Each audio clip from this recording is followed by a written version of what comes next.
Welcome to Split the Defense. Split the Defense. A Leafs, Avalanche, and NHL podcast. Hosted by Jordan Webster, Craig Pearce, and producer Ted Evans. Split the Defense is presented by LaForest Electrical Contractors. Professional and efficient service since 2004. Serving the Kingston and surrounding areas. Alongside co-host Craig Pearce and producer Ted Evans. Here's your host, Jordan Webster. Hey, yeah, we're still here. Split the Defense. Thanks for joining us. I'm back with CP and producer Ted in the booth. We're gonna sit here today and talk about the Leafs press conference that just happened, and then we'll talk a little more to end the season because the Toronto Maple Leafs right now are without a head coach. So to start off, there was a press conference with CEO of MLSE Keith Pelly and President of Hockey Operations Brendan Shanahan and current GM Brad Treliving. And for the first time in the tenure of Shanahan, it felt like he wasn't the boss. Felt like this was Keith Pelly's meeting and they wanted Tree to speak even more. Keith Pelly did have some really, really good quotes. His first one, he said he was told by ownership, just win. Yeah. Now, I think that's what all of us fans wanted to hear, that the ownership is absolutely behind spending the money and doing what it takes to give this hockey team what it takes to win. Keith Pelly says the fans here not only deserve but demand a championship. There's no complacency. We're not here to sell jerseys. Another great quote. So he's a great quote, but what did you think and what was your first impression of our CEO? And do you think he's going to have anything to do with hockey going forward after meeting him and what he said? Yeah, I mean, it's funny that, we haven't even talked about it. It seems like a long time now, but everything's settled in. But I think my first impression of him is that he's a powerful man. You know, he kind of sits up there and you can tell that he's a guy that runs big companies and, is used to, talking in board meetings. Like the guys that kind of, pick out their quotes. They know, like, it's not his first rodeo doing this. Like, Quote machine. Yeah, he came prepared. And I feel like he's a guy that it was great to see him once. And now we might see him now, like, if we see him once a year, I think it would be a lot. I think it's more like a regime changes. That's when we'll see him. But yeah, I mean, he seems like a decent guy to have at the top. Really the best message from him is just that ownership is, the only important thing is winning. And I think that, and it's not about selling jerseys. And I think part of it is still like, they're always going to sell the jerseys. They want to make the extra money by going far into the playoffs. And that's worth more than, just being a crappy team and, resting on your morals. So another one that he said is good isn't good enough. Right. This guy, great quotes from this guy. He prepared well. I think that's why they bumped it to Fridays, because he had to sit an extra night to come up with great quotes. Yeah. And I kind of agreed with you too. Like, once it moved on to Shanahan, it was a bunch of just like, are you saying anything? Like, I just feel like you're a little bit defensive. You're not really telling us much. Like, let's get on to the important guy. It almost felt like, which was the first time ever. I think we can put to rest the conversation that if Brendan Shanahan doesn't do that job anymore, that's nobody else will do that job. I think that conversation can just completely go to rest because Keith Pelly clearly isn't that guy. Like you just said, he is the CEO. He is the head of the business. He's the boss of the business. He's not the boss of the hockey. And right now, Brendan Shanahan is, and his words say that he still has full faith. He says, Brendan Shanahan is the president of the Toronto Maple Leafs. He's a champion. He's a 3-time Stanley Cup winner. So he's fully got Brendan's back to continue doing his job, at least for one more year. But Keith Pelly is not going to be a guy that's going to be involved in the hockey side of things for the Toronto Maple Leafs. It's not going to be like Brad Treliving reporting straight to the CEO. That's never going to happen. There's probably always going to be this hockey operations president position.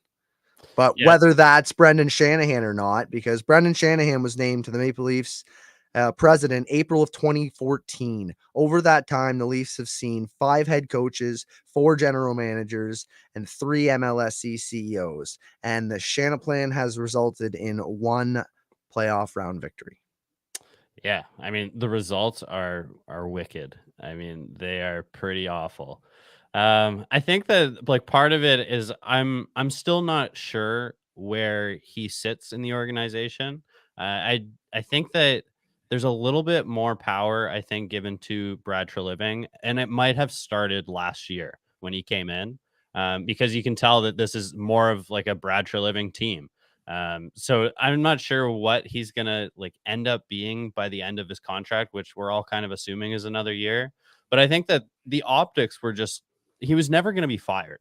Like the people that were coming out saying that, like, oh, he's gotta go, like get him, he's gotta be fired. And it's just like, it's just what's the purpose of firing him? Like you can take responsibilities away from him behind closed doors. You can, allocate things that he does in terms of team decisions, like be very specific that those are Brad Treliving's choices. But you don't have to be come out public and fire like a Hall of Fame type guy. Like that's just not what, like it's not good for the media. And I think that if you want to move on from him once his contract is up, it's just such a smoother transition. And I just thought that he was always going to be around. It was just, what is he going to do? I don't think we knew what he was doing before, and we're not going to know what he does this year either. No, and honestly, I'm not even sure he knows what he's going to do this year. Like I said, he was not the same guy in this press conference that we've seen before. Strong, confident Brendan, I'm the leader, I'm the boss, we're doing things my way, and this is how we're doing it and seeing it through. That's just not how this one went. And like you said, maybe there's been some responsibility. I wouldn't even say it responsibility, just final say that's not as heavy in Brendan's hands anymore because of his vision not working out. And, like you have to wonder if this goes in a tree living style team and it's completely different than what we've seen the Leafs build over the last 10 years and it works and they get success, then you really have to wonder if Shanahan's not going to be around. But for right now, I think that like you need a guy to run the hockey side of things, and there's nobody better than the guy who's gotten into this mess and knows the team in and out. Like I think Brendan Shanahan's the guy. I don't think he's going to be fired this year or next year, but I wouldn't be surprised that if he walks away from the team. Right. I just think for publicity purposes. Also, I think just his role as a president has changed with the different GM, because he went from a guy who's never done the job before, who he had to kind of mentor into doing it, to a guy who's been doing this for a lot longer than Kyle Dubas was doing it. And so he comes with a little bit more of say, you believe the things that he said. It's just not some young kid coming up with ideas. It's like a guy who's been around and, he maybe hasn't had the best success, but is respected around the league in his opinion. So that might be a big change. Yeah, and so Brendan Shanahan was asked which players will they talk to players about their no movement clauses? Will they be breaking up the core? Does he think this core can win? Is exactly what he was asked. He said, I don't question their dedication, but I do question just our ability as a group to get it done in those difficult times. And that's why we have to make some changes. And we will continue to look at changes with the goal in mind. What makes the Toronto Maple Leafs better? Not just in the regular season, but come playoff time. He did everything but say no when he was asked those questions. It was all political. They obviously aren't going to shoot themselves in the foot and say, yeah, we're going to try and trade X player, John Tavares, Mitch Marner. They're obviously not going to say that, right? Like we all know that. Nobody expects that. But the way that they didn't say it, if that makes sense, it's pretty clear that there's enough nuance here that they are going to try and make changes on the roster. This will not be the same major group of guys that we saw before. And I'm not talking, small exterior changes like we've seen. I think there's going to be some guys who have been here 4, 5, 6, 7 years, maybe, that might not be here next year. Mitch Marner might be at the top of that list. Yeah, I mean, it's kind of tough to tell. Like, so apparently, all three of Marner, Tavares, and Riley have been approached, and kind of been not necessarily asked to waive their clause, but just kind of told them the situation and that talks are going to be starting. And I think each situation's different based on like what the feeler is for each player. Like, I think if someone is really willing to take Tavares and he's really willing to go, I'm not sure if they're going to be trading Marner and Riley, but if you can find a home for Marner before you can find a home for Tavares, I don't think that stops you from shopping Tavares, So I think that the situation is just going to be, it's so dependent on Tavares's value, and actually him being at the World And Championships is either going to hurt or help that situation. so there's a few sportscasters and people with voices talking heads that do what we do that say there's absolutely no way Mitch Marner can wear a Toronto Maple Leafs uniform next year. Do you agree with that or disagree with that? I disagree in there's no way. I think that if this team makes a lot of changes and John Tavares is gone, I think that a lot of people would accept him as playing for the team game one. How it goes But he down, doesn't play well in the playoffs. I know. I was gonna how it goes down the rest of the season and by trade deadline. If he stuck around past that, I I would be shocked because they're not going to dish out a contract for this guy, and I can't see them letting him walk. So I think I wouldn't be shocked though if he's playing game one, game 30. But is he playing in the playoffs next year for the Leafs? I couldn't bear it. Like there has to be a change here. And I think that the bigger thing is trying to get Tavares moved. Like that's what I'm focusing on and seeing like, is that something I have to give up an asset for, or do people want this guy? And then that just changes everything based on that answer. Marner, I Well, guess it would just depend on how bad are you going to lose the trade, or are people actually forking out like real things for this? Because at first I was like, you're losing, like this is like a 75% return here. But the way people seem to talk about it is that like there's a lot of phone calls being made. He's an elite talent people respect around the league, and there's gonna be some offers on the table here. Which he gets to choose though, and that's the thing. And any team that he's going for, like any team that as soon as they say, yeah, we'll do business with you, they know right away, okay, Mitch wants to play for us. So now we've got that leverage against you. So now we don't have to pay as much. So you are getting pennies on the dollar for Mitch Marner. Doesn't matter whether he's wanted or not. As soon as a team, like a bunch of teams want him, and as soon as they find out that he wants them back, well, now it's game over for the Leafs. The Leafs do not win that. And I get that John Tavares, if he goes, that changes everything. But I don't see how the fan base won't overreact if Mitch Marner isn't moved. The quote from Brendan Shanahan exactly here is, in the past, I believed that there are times where you talk about patience. And I believe there are times where patience is still the suitable call. He said, however, when you see patterns persist and results don't change, you have to adjust the way you think about things. We will look at everything this summer, and we will consider everything this summer, all with the intention of making the Toronto Maple Leafs better. yeah, So, man, that does to me, the tea leaves that I'm reading here does not say John Tavares. It says we've had patience with a player that we've tried to develop that we hope was going to take us through. And maybe now he needs to be the one guy we have to sacrifice to build our team in a little bit different of a way because he's the one coming up for contract. And he's not that guy that pushes you over. If Mitch Marner was like the top playoff performer and he's coming up for a contract, well, then we're having a different conversation. But he's not that guy. And when they're asking about these no movement clauses, in an ideal world, it's Tavares. But I truly think that they're all talking about moving Mitch Marner because that's the guy that is going to, like you said, have more value. You're going to get probably something for him. JT, you're paying like 1,000% paying to dump that contract. Mitch Marner, you might get a little something for, but you're almost going to get nothing. They might just make the change, even if it doesn't benefit the Toronto Maple Leafs. Everything they've said is we're going to do it to get better. We're going to do it to get better.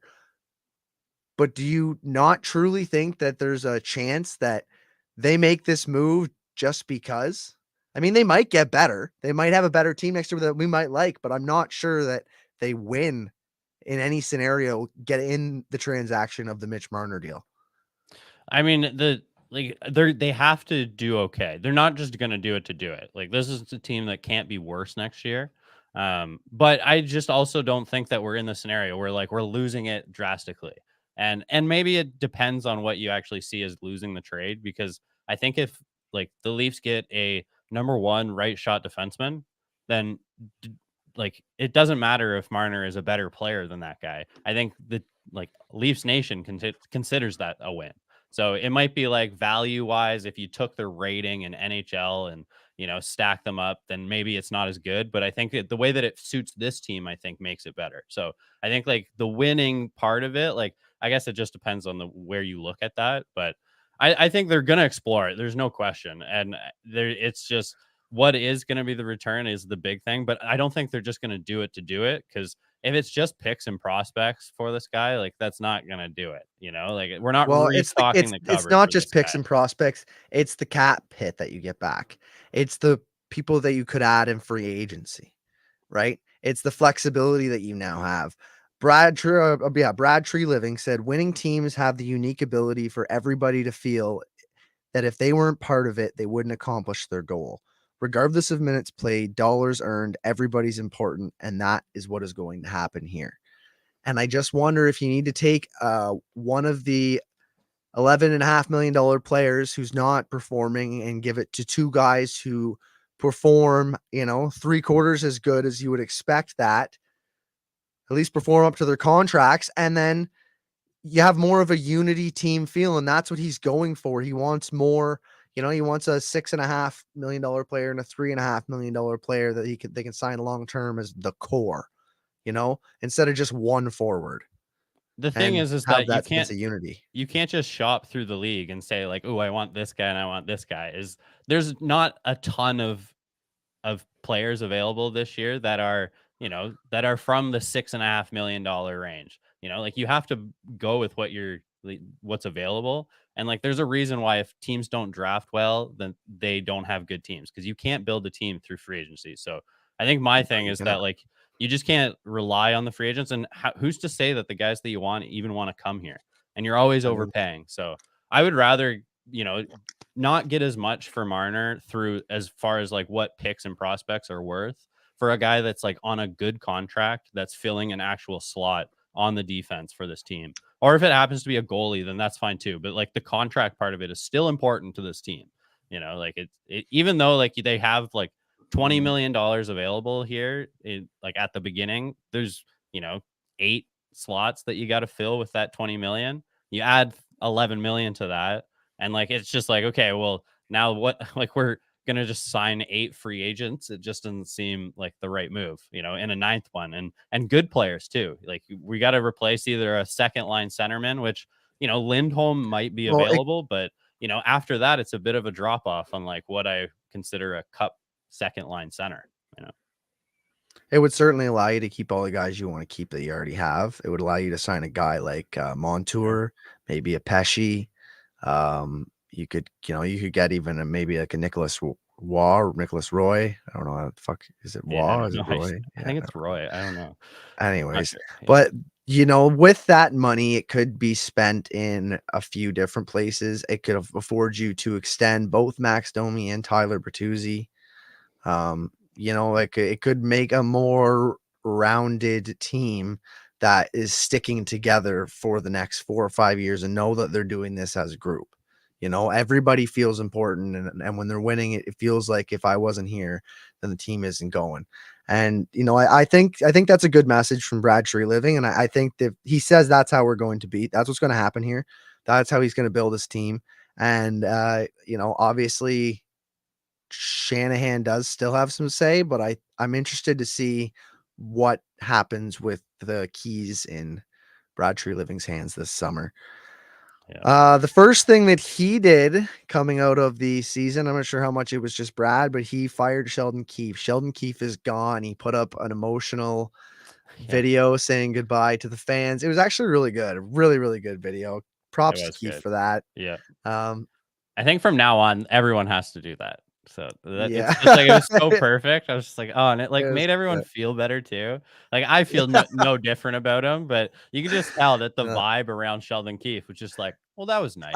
We like Kiefer, yeah. Yeah, Kiefer, yeah. We know you couldn't get it done, buddy. Yeah, you tried. It's not. We all know it's not his fault. That's the thing. We're all like, yeah, like you just weren't the guy to fix it. He was a good coach. He just wasn't good enough. Like I said, he wasn't the problem, but he also wasn't the solution. Oh, my laptop's dying here. Just give me a sec. I mean, you can't necessarily like if Good. he was the coach coming in brand new for the team that they're going to build next year, like that's the situation where I think that he could succeed. Once you've been around a lineup for a while, and I think that like we could all agree that if you just put Berube in with this group next year, the exact same team, like it's not going to be winning the cup. So like you I can't don't all think so. I don't know. no, you can't blame it all on Keefe, but you just like you have to like go through coaches. Like it's just the message gets stale. You can tell he got tired of saying the message. And so you need someone else in here, whether it's Berube or it's someone else. Like we'll get into it, but Yeah. I think that Sheldon Keefe's gonna go and play in New Jersey, and he's probably gonna do great things with that team. Yeah, Yeah, so Keefe being interviewed by New Jersey, they're probably gonna be lucky to have him. He's probably gonna go there, have like a 115-point season, probably. like He's second got in the some good league or players in New something. Jersey. Like You know, he knows how to coach someone like Jack Hughes. Like, I know, yeah. I know, and it's lots of pressure, but I can't imagine it's as much pressure as being here. No, it's So I not even think that close. Not a he'd lot do of all right pressure. down there. That's not even close Um, to a lot of pressure for a guy like I Keefe. mean, He goes like, "There's I 4 mean, reporters there's here. Like, where is yeah, everyone? Is it a snow day?" yeah. Like, Yeah, it's not the same. Not no. the same at all. But the Leafs are on the search for a new coach. Brad Treliving says the Leafs want to be thorough in their search for a new head coach, but adds, we also understand there are other openings. We're not waiting. He adds to that. That's Chris Johnson's tweet. They apparently have already interviewed Berube twice, and Yep. Todd McClellan was seen flying to Toronto, and apparently he's taken an interview. So right now, and from what I've heard, Kipper and Bourne and everything else, the latest update is that Craig Berube and Todd McClellan are the front runners. One of those two guys are more than likely to become the Leafs' next head coach. We're not sure which one yet. And to be honest, CP, I'm not thrilled with either of them, buddy. I mean, are they the 2 front runners or are they the only runners? You That's know? all we get. That's Yeah. it. That's all there is. I think that Berube would be the front runner in a 2-man race, but the problem, like, it sucks that, like, I don't know if Berube, how long does he want to wait? Because like we want to see if Rod Brind'Amour is available. Um, Yeah, I know. so I just like I don't want them to announce tomorrow that they've hired Berube. Like Carolina's got to be eliminated. You have to at least talk to Brind'Amour. Oh, I there's hope at least they've talked to his agent already, just to see like get a little vibe in there. Just what's the situation? Is he I happy? don't Is think he he's coming here. no? He's had the chance to leave, and like I doubt it. Like Well, he's not going to they're announce gonna it in the pay him. playoffs. No, I doubt he's gonna leave. I don't see it. Rod Brind'Amour, he's just loyal to that team. I think he's gonna see it through. I think they're really close on the contract. And I don't think that I think that once they reopen those contract negotiations and whatever it was, the first round or beginning of the second round, I think after that it didn't really matter whether they got, almost swept. It the whether he was going to get his next contract or not. Like I think that was it didn't at that point, it was already decided, right? Whether you get swept here or not, we're still, this is the number we have, this is the term we have, this is what we want. Do you want this?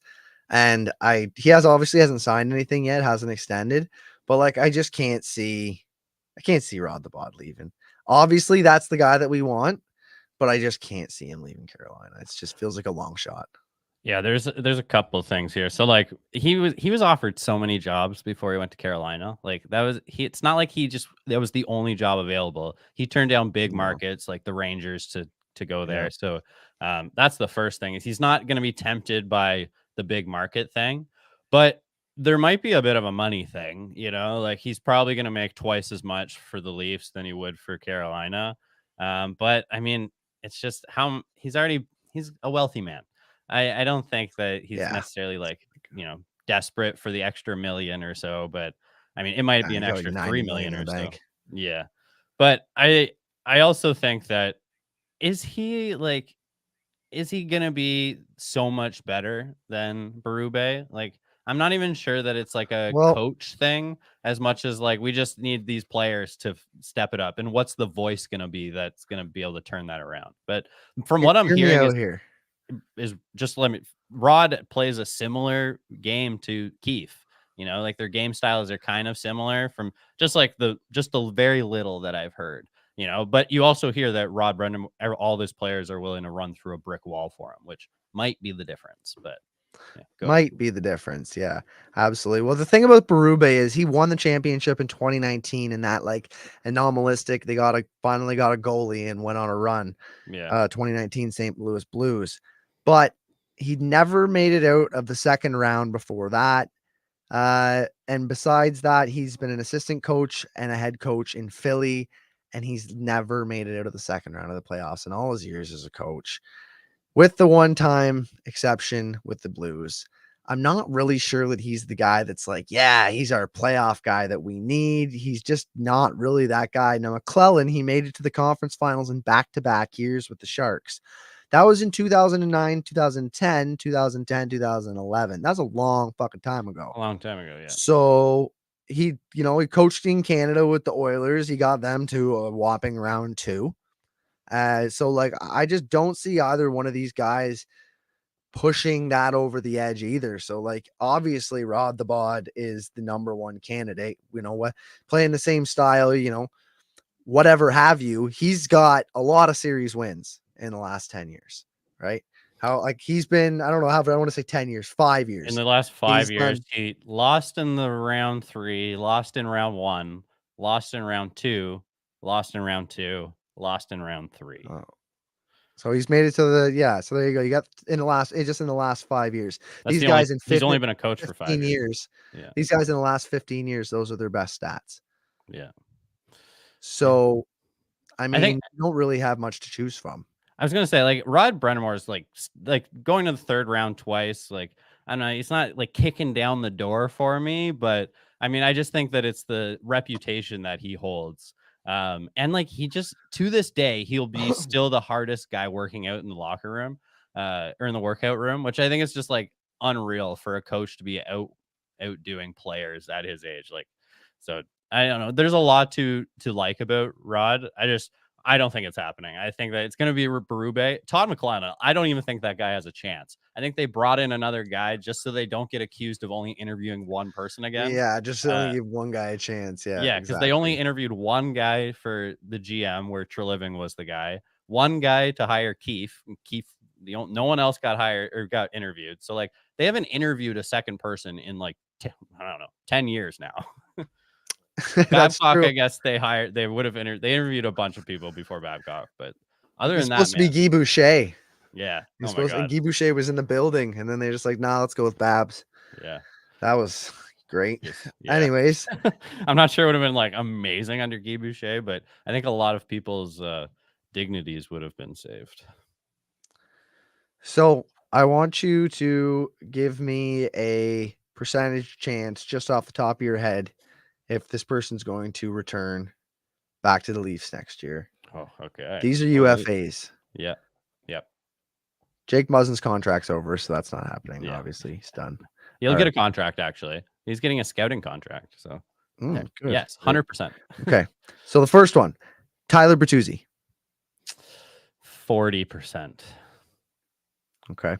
TJ Brody. I'm gonna like also like 40%.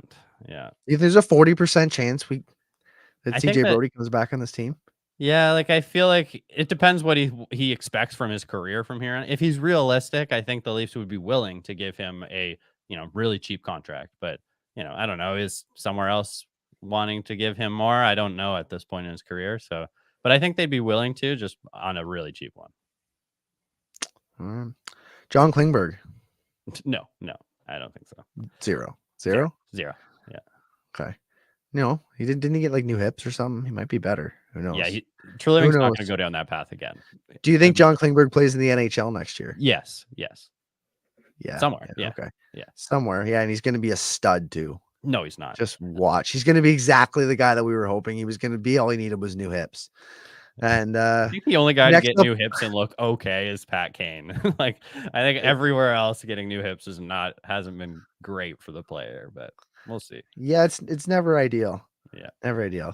What about Joel Edmondson? I think like a 80% chance. I think very high that he will be coming back. Yeah, I I think think all the he's a assistant coaches liked him. Treliving really loved him. I think he's coming back. Yeah. tree living type. What do you think Joel Edmondson's going to make in his next contract? Actually, do you have his contract there? What he made He made before? 4 last year, 4.5. I do not have. Four. I mean, oh, actually, he had 3.5. 3.5 was his last contract.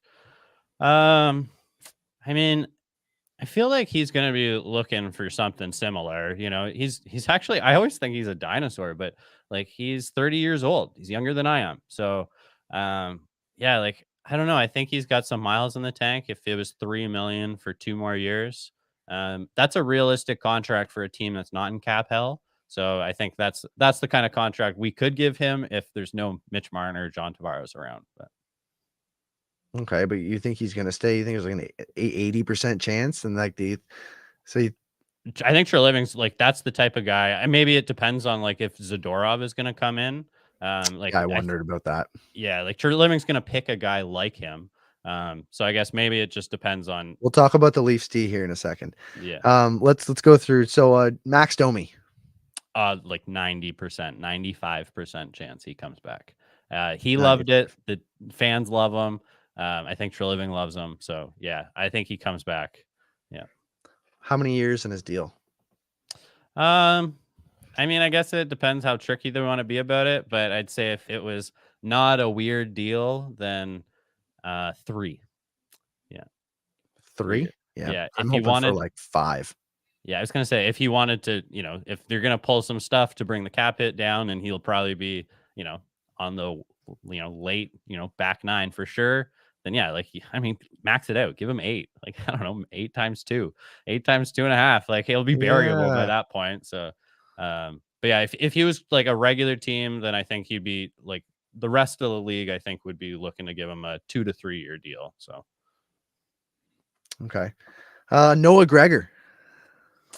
yeah, why not? Yeah, like I don't know. I think he's still what You it think Tree was. brings him back? Yeah, like I don't think he was like a disappointment or like a like a we didn't find gold in him, but I think he's a fine guy for what he is, and he provides energy. I Like have nothing. 165 hits in like pretty limited minutes. That's a lot Yeah, of hits. yeah. So I mean, he's water bug out there. He was clearly built for playoff type hockey, but clearly not built for regular season hockey. So what do you Gregor do about that? Gregor has all written all over him that he's getting claimed off waivers like the 3rd week into the regular season. He's a guy you bring back. He's going to be on a cheap contract, but not cheap enough that you can send him not through waivers. And yeah, he gets picked up somewhere. Why are you always right? Yeah, that's exactly what's going to happen. Yeah. Yeah, I can see it now. Yeah, we're gonna get him. It's gonna be like 1.4. We're gonna be like, yeah, that's a sick deal. Yeah, we'll bring him back for a year on 1.4 or something like that. Then they'll be like, oh, he's not making the teams. Well, he might make it through waivers. Yoink! You are now an Edmonton Oiler. Yeah, Vancouver Canucks. Yeah. Yeah, one of the two. somebody. Yeah. So that's all of the UFAs for the Leafs coming up this Labushkin. year. Actually, he wasn't even on the list. All right, this is from Cap Friendly. So Ilya Labushkin, yeah. What about Labushkin? I mean, I guess I back? think he fits in with Joel Edmondson of one or the other. So I think they bring back one of Labushkin or Edmondson. Yeah, and I think they would rather Edmondson. So if they're both roughly $3 million, I think that they go with Edmondson over Labushkin. But I guess like Labushkin shoots right, so maybe I should bring. Maybe it's a 60% chance Edmondson comes back and a 60% chance that Labushkin comes back because they. You realize that doesn't add up to 100. No, but I'm just saying that we're likely to bring back one of them. It's just hard for me to peg down which one it's going to be. So Okay. Also, Okay. what's the stud defenseman? Like, this team needs an unreal defenseman to come in here. Does he shoot right or left? Because I think that So will he's going to a lot. shoot right. Let's get into that. What's the Leafs D look like next season? So let's go through some of the top UFA Ds as far as cap friendly is concerned. They've got, I went by point scoring this year. So the top point getters, the top point getter was Shane Gostisbehere. He's going to be a UFA this year. Do we want Shane Gostisbehere to run our top power play unit, or do we want Brandon Montour from the Florida Panthers at 30 years old? Probably Yeah. going to cost $7.5 million. Yeah, that's pretty on point, I think. Yeah, I guess like again, everything depends on who we trade away. But if we have a lot of cap space, we're definitely going after Montour. Gostisbehere, I mean, he's a like I feel like he's underrated in some ways, but overrated in other ways. I'm not like massive on him. I think he serves a role, but do you know does he shoot right or left? I do He not know shoots that off the top of left, my head. but he So there you plays go. lefty or righty. I don't know. He That's can quarterback a power play much better than Morgan Riley, and that is clearly a huge issue for this team. yeah. If you get Goss to spare, then you bring back Labushkin. Yeah, I guess. Yeah. This is all these situations. If this, then this. Yeah. Yes, absolutely. We've got a couple other names like Oliver Ekman Larson, Dylan DeMello, Eric Gustafson, even Tyler Myers. Are you interested in any names like that? Like not really. Like I don't know. Like Brady Shea seems like he's a bit more of a standout to me. Like I don't know. I guess maybe I'm drawn to the guys from Carolina, like because they play a better structured D than we do. But yeah, like I like Pesci or Brady Shea. Brady Shea actually I think had a decent points year. Or yeah, 55 points this year. So that's pretty good. Yeah, like it's hard. I always get wrong. Like whoever I ended up like, if I told you right now, like they're gonna get Pesci and Montour. Like they're not gonna get those guys because I just can't peg down free agent signings like that. That's the old regime, though. This is a new guy. Yeah, Maybe I don't know. Maybe the new guy he likes big I do names. like He his likes team. shiny things like we Yeah, do. So like I don't know, and he likes really strong defense core. So I can't imagine that at the end of the next free agency period, that between trades and these free agency signings, that a couple of these guys aren't on the team that we're talking about. The Pesci, the Montour, maybe a Gostisbehere, maybe Nikita Zadorov. I mean, that guy can put one in the net, but he's also 6'4" or whatever all day. Like he's a oh big man. lad. He's been unbelievable in the playoffs. Like he's already outscoring all of the Leafs. Yeah, he's like, what is he? Yeah, 6'4", 6'5", like all day long. That's how tall he is. It's crazy. He Gets out of bed in the overwhelms. morning, 6'4", Yeah, brushing his teeth, 6'4". Like guy's yeah. fucking huge. Huge. Yeah. And like it's funny, like he's wide too. It's not like he's this like tall, lanky guy. Huge, big, throws as many hits as possible. Definitely And he willing can to shoot stick in the up for net. everyone. He shoots it in the net. I wouldn't want him to quarterback a power play, but in a No. pinch, if he wants to pinch down and take a shot from the boards, take a slap shot, like he is the guy. So yes, I would love for him to be the guy. I see in our comments that none of the Flames want to play for Treliving, and that's just not the case in what we've heard. Like they had a bad situation, and they actually most of them hated playing for the coach. So I think that I The don't think reason the there's much GM of left that was going because of on. the coach. Yeah, and I think that there's a chance that it might sign too. Like I don't think that's the case where they're And afraid to that's my live in. point. I think that you're going to see some major changes on the back end. I think you might have, like, I feel like next year, the guys that I would guarantee you'll see on the blue line will be Simon Benoit and Morgan Riley. Yeah, I like Other than McCabe, that, Jake McCabe. What do you? Jake McCabe. He's my Yeah. number. I'm gonna say Yeah. Jake McCabe and Benoit. I'm Yeah. not even sold on Riley. McCabe to me Yeah. is You the think best. Riley could go? Yeah, yeah. Like if you're getting a number one power play, he just doesn't do it for me. He's not an amazing two-way guy. Like he could go for me. Like I know we're now just like trading everyone on the team, but I'm not stuck on him, and I think he maxes out as a second line defenseman. But yeah, I would much rather if you could pay 7.5 for Montour, like at least you're getting a guy who can run a power play. We can argue about all the other stuff. But I think that, and Montour is more willing to throw a hit. Like there's other things that go with him. Like I think if you're gonna have a two-way guy run the power play, there's way better guys than Morgan Riley to do it. So Yeah, and Mo was so good at one point in his career. He was so good. He looked he like he should have was been the going to be the captain. guy. 70-point year or whatever. And I think it was a 70-point year. And you just thought that he might be the guy, but it hasn't turned out that way. It's been long enough of kind of waiting for it to come back, and it's never regressed back to the mean. This is who Morgan Riley is. Not quite amazing offensively, not great defensively. He's just kind of like a Jake Gardner, It's like we Oh always man, thought don't like say that. Oh, that's rough. That's rough. eh, Yeah. it's true, he might be a little better defensively, but he can Yeah. certainly I don't even think he can skate as good, and He he doesn't make can't. as good of a pass. He Like can't. I would that's the rather thing. Jake Gardner on the top power play, Yeah. honestly. But more Riley should have been the captain.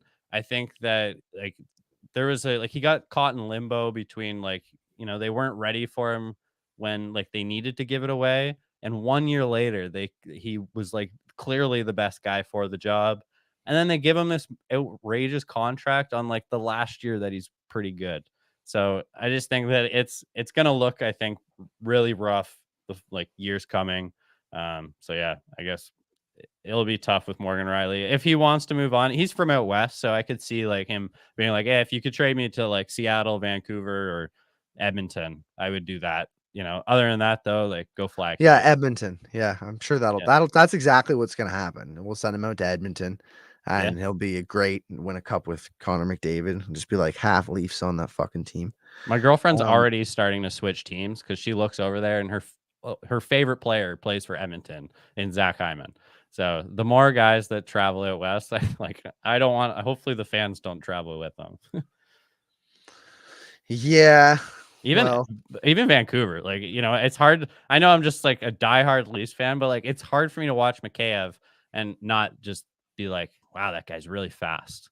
Webby's always talking about how this team lacks I being know we fast. missed the He speed. brought We that, missed the speed. He brought that. There was a lot Lafferty, of guys.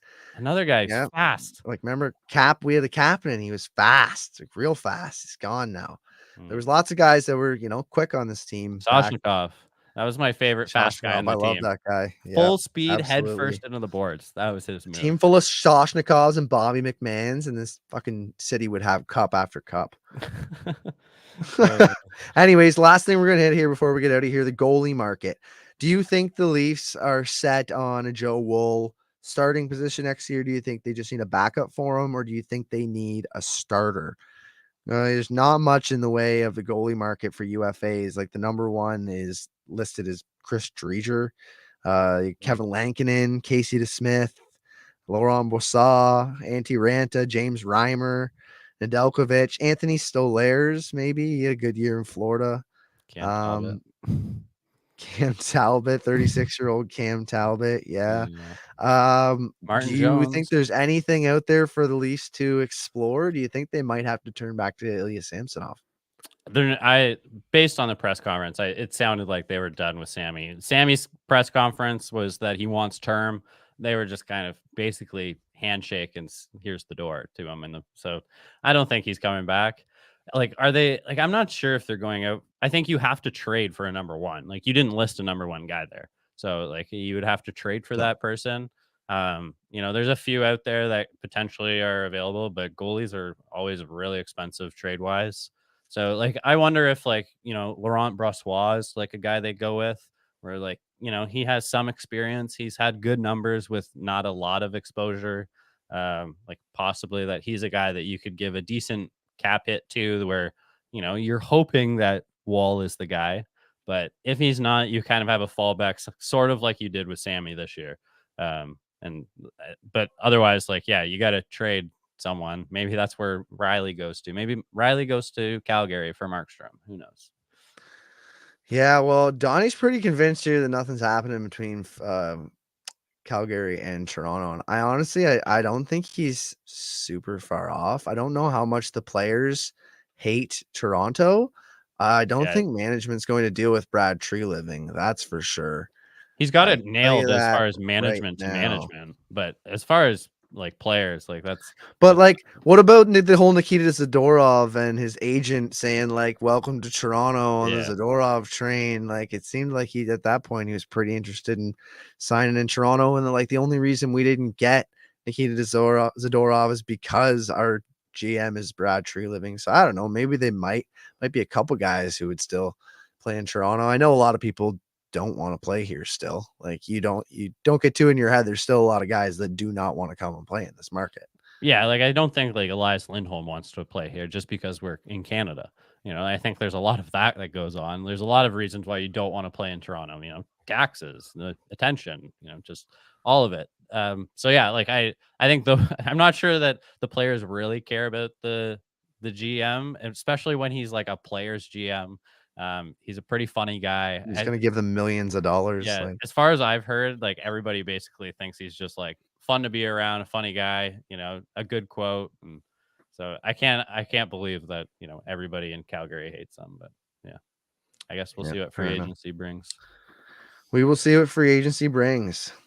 And we will be back once a week to check in on the Leafs and the rest of the league and talk about whatever happens between now and then until free agency begins.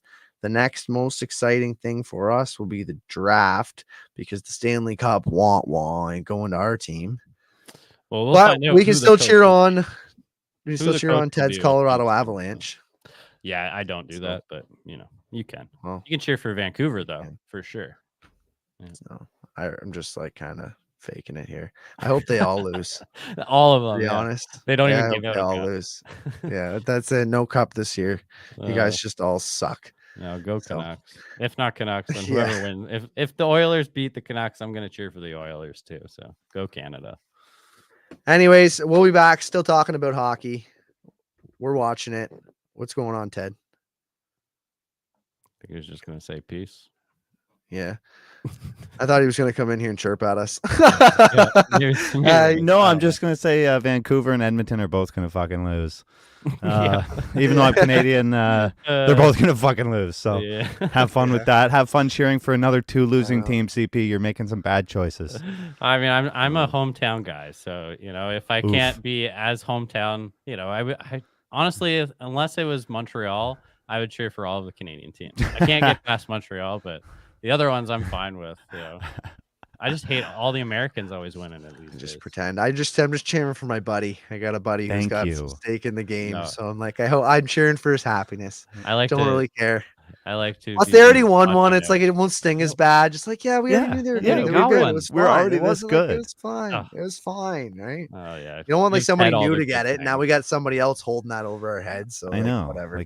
Especially not a Canadian team.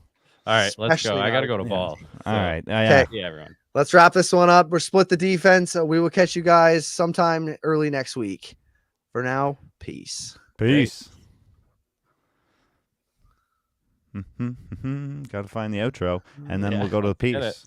I don't know if we still have the outro. Well, we'll do this one. We'll do the short outro. Right. Have a great night, everybody. Thanks for being here, Donnie.